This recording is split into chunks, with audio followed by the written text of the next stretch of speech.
Because sa Timbang, naabot diri sa Thailand.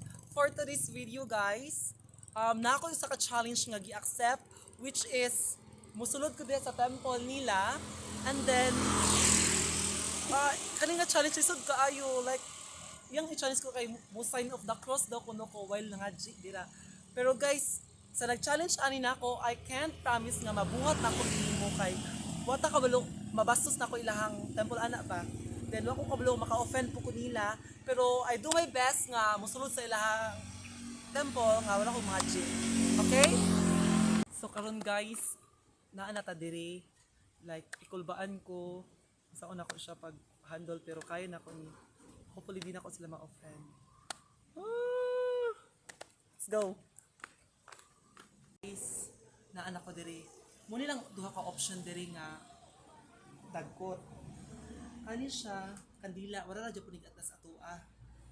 Dagot ta diri.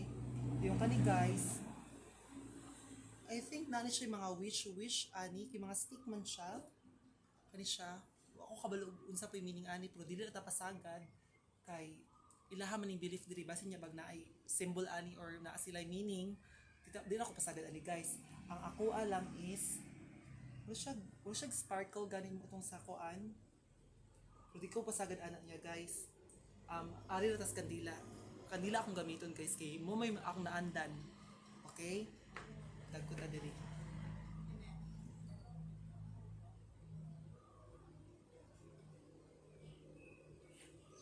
Okay guys. Ampo na ko. Ikat na ma.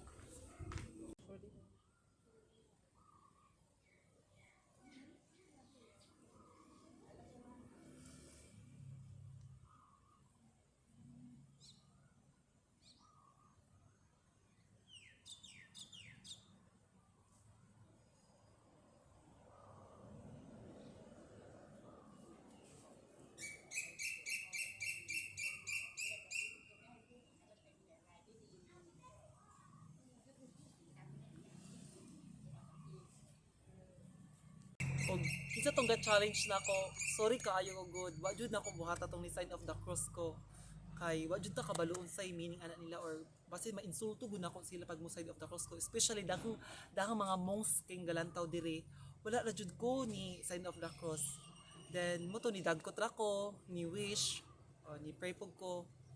Mo to ako ibuhat, pero wa jud ko ni sign of the cross. Once again, thank you for watching guys. Thank you.